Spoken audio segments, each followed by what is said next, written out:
ये नेक्स्ट है gases exchange या रिस्पायरेटरी ऑर्गन ऑफ फ्रॉग या रिस्पायरेटरी सिस्टम ऑफ फ्रॉग।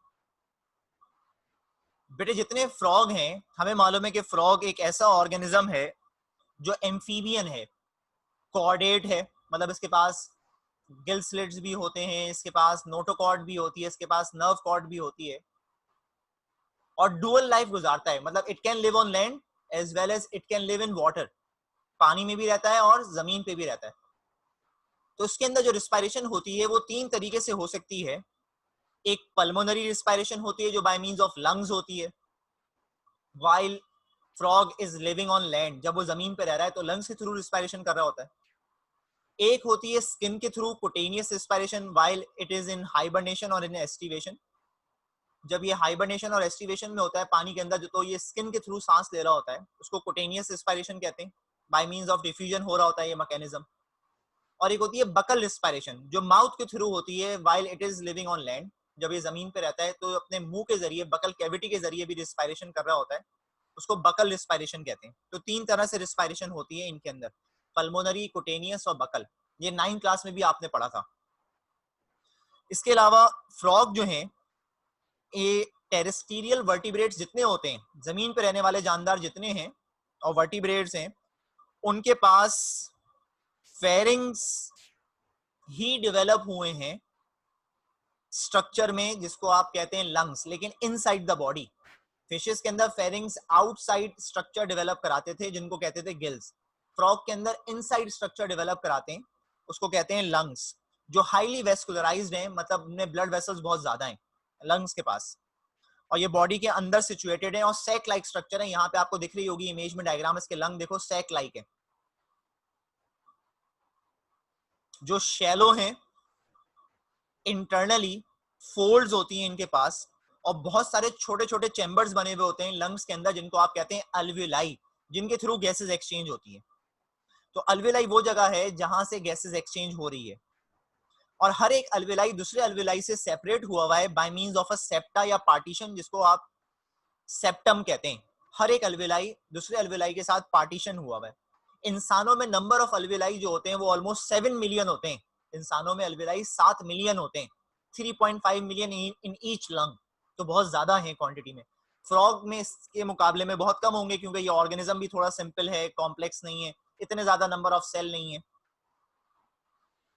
इसके अलावा जो अल्विलाई होते हैं वो सिंगल लेयर ऑफ सेल्स होती है उनके पास, सिंगल लेयर ऑफ सेल्स होती है अल्विलाई के पास, और हर एक सेल के साथ अटैच हुई होती है कोई ना कोई ब्लड कैपिलरी। मैंने जैसे कहा कि अल्विलाई वो जगह है जहां से गैसेस एक्सचेंज होती है। हर एक लंग जो है वो कनेक्टेड होते हैं बाहर की तरफ to a system of hollow tubes, यानी कि लंग से ट्यूब्स निकल रही होती हैं बाहर। इन ट्यूब्स को कहते हैं आप ब्रोंकस, जो लंग्स के बाहर निकल रही हैं। ब्रोंकस जो हैं वो ओपन हो रही होती हैं लैरिंग्स में, जो उनका साउंड बॉक्स है।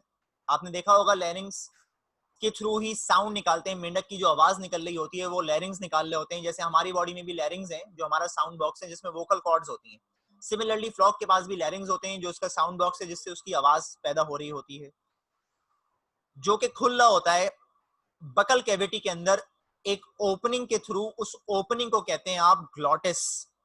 ग्लॉटिस एक ओपनिंग है जिसके थ्रू ब्रोंकस खुला होता है लैरिंग्स में या बकल कैविटी में। तो बकल कैविटी कनेक्टेड है लैरिंग्स के साथ by means of a opening which is called glottis. ये बंद भी हो सकती है, ये खुल भी सकती है। अब इनके अंदर जो है वो पॉजिटिव प्रेशर ब्रीदिंग होती है, पॉजिटिव प्रेशर ब्रीदिंग होती है और इनकम्प्लीट वेंटिलेशन होती है। इनकम्प्लीट वेंटिलेशन के मायने होते हैं ऐसी वेंटिलेशन जिसमें हमेशा कुछ ना कुछ अमाउंट ऑफ एयर लंग में रह जाए, कभी भी लंग कंप्लीटली एम्प्टी ना हो, कभी भी लंग कंप्लीटली खाली ना हो, उसमें पहले से कुछ ना कुछ एयर बाकी रहे और फ्रेश एयर आ जाए। इस तरह की वेंटिलेशन को कहते हैं इनकम्प्लीट। ये फ्रॉग में भी होती है और ह्यूमन में भी होती है incomplete ventilation. Positive pressure breathing क्या होती है, मैं समझाने के लिए बात कर रहा हूं। बिलफर्स कोई एरिया छोटा है और उसमें नंबर ऑफ मॉलिक्यूल जो है वो ज्यादा आ जाएं, तो ये मॉलिक्यूल जो हैं जो ज्यादा आ जाएंगे कम एरिया में, जिसकी वजह से जो प्रेशर डेवलप होगा वो कैसा होगा, this pressure will be called positive pressure. यानी कि एरिया कम है और मॉलिक्यूल्स की तादाद ज्यादा है, तो ये आपस में ज्यादा टकराएंगे, which will create more pressure. This pressure will be called positive pressure. जबकि इंसानों में लंग्स बड़े होते हैं, नंबर ऑफ मॉलिक्यूल की तादाद उसके मुकाबले में कम होती है, तो वहां पे जो प्रेशर होता है वो कैसा होता है? नेगेटिव प्रेशर होता है. तो फ्रॉग में पॉजिटिव प्रेशर ब्रीदिंग होती है हमेशा. इसका मतलब है स्पेस कम है, मॉलिक्यूल बाहर ज्यादा है, तो वो बाहर से ज्यादा अंदर की तरफ आ जाते हैं. अब इसमें भी इंस्पायरेशन और एक्सपायरेशन हो रही है. पहले हम इंस्पायरेशन की बात करते हैं, सांस के अंदर लेने की बात करते हैं. इसका ग्लॉटिस बंद हुआ हुआ है और मुंह और नेरीज, नेरीज क्या होते हैं? इसके नथने होते हैं, सुराख होते हैं दो नाक के पास, वो खुले हुए हैं. तो वहां से गैसेस अंदर आती हैं, ऑक्सीजन अंदर आती है. जब ये ऑक्सीजन अंदर आ रही होती है तो ग्लॉटिस बंद हुआ हुआ है, ग्लॉटिस बंद हुआ हुआ है. और ग्लॉटिस वो गार्ड है जो लैरिंग्स और लंग्स को कनेक्ट कर रहा है आपस में.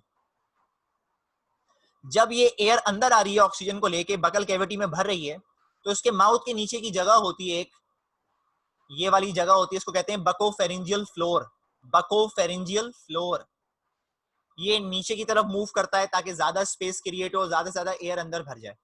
जब पूरी कैपेसिटी फिल हो जाती है तो ये नेरीज बंद हो जाते हैं और माउथ भी बंद हो जाता है. अब ग्लॉटिस ओपन होता है और ग्लॉटिस ओपन होने के साथ ही सारी एयर पुश होती है, अंदर की तरफ जाती है और कहां चली जाती है? लंग्स में भरना शुरू होती है. ये फ्लोर भी ऊपर आता है, धकेलता है एयर को कि वो सारी एयर कहां चली जाए? लंग्स में. जब सारी एयर लंग में चली जाती है तो ग्लॉटिस क्लोज हो जाता है. जब लंग में एयर आ जाती है तो ये यहाँ पे ब्लड वेसल्स हैं जिनके थ्रू गैसेस एक्सचेंज होती है और वो सारी गैसेस ब्लड कैपिलरीज लेके जाती हैं, मतलब ऑक्सीजन ब्लड कैपिलरीज लेके जाती हैं किसके पास? मसल्स के पास या टिश्यूज के पास. सिमिलरली टिश्यू से क्या लेके आ रही होती हैं? Carbon dioxide. तो वो लंग्स को कार्बन डाइऑक्साइड देने लगती हैं. अब एक्सपायरेशन की बात करें अगर हम, तो एक्सपायरेशन में क्या होता है कि ये जो ग्लॉटिस बंद हुए हुए हैं लंग्स के और लंग्स में कार्बन डाइऑक्साइड भर गई है, अब ये ग्लॉटिस ओपन होगा और कार्बन डाइऑक्साइड लंग्स से निकलेगी और कहां भरना शुरू होगी? बकल कैविटी में. इस टाइम पे नेरीज भी बंद है और माउथ भी बंद है. जो लंग्स को सराउंड कर रहे हैं मसल्स, वो कॉन्ट्रैक्ट करते हैं और लंग्स को पुश करते हैं दोनों साइड से ताकि एयर सारी निकले और बकल कैविटी में चली जाए लंग से निकलकर. जैसी सारी एयर लंग से निकल के बकल कैविटी में चली जाती है तो दोबारा से ग्लॉटिस क्लोज हो जाता है. अब एयर कहां आ गई है? बकल कैविटी के पास, और बकल कैविटी का फ्लोर दोबारा नीचे चला गया है. एकदम से नेरीज खुलते हैं और माउथ खुलता है और ये एयर बाहर की तरफ माउथ से बाहर निकलने लगती है. फिर बकोफेरिंजियल फ्लोर दोबारा ऊपर आता है ताकि पुश करे कि कोई भी एयर रह ना जाए बकल कैविटी में और सारी एयर इस तरह से पंप करके बाहर निकाल देते हैं.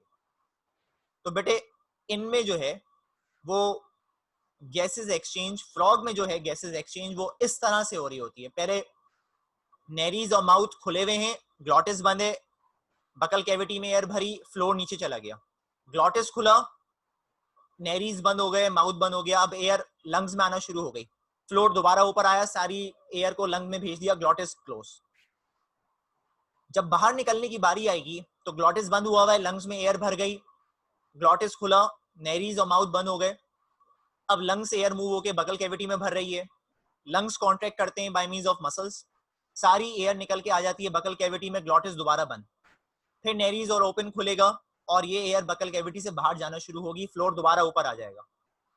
ये मैकेनिज्म ऑफ गैसेस एक्सचेंज था फ्रॉग के अंदर.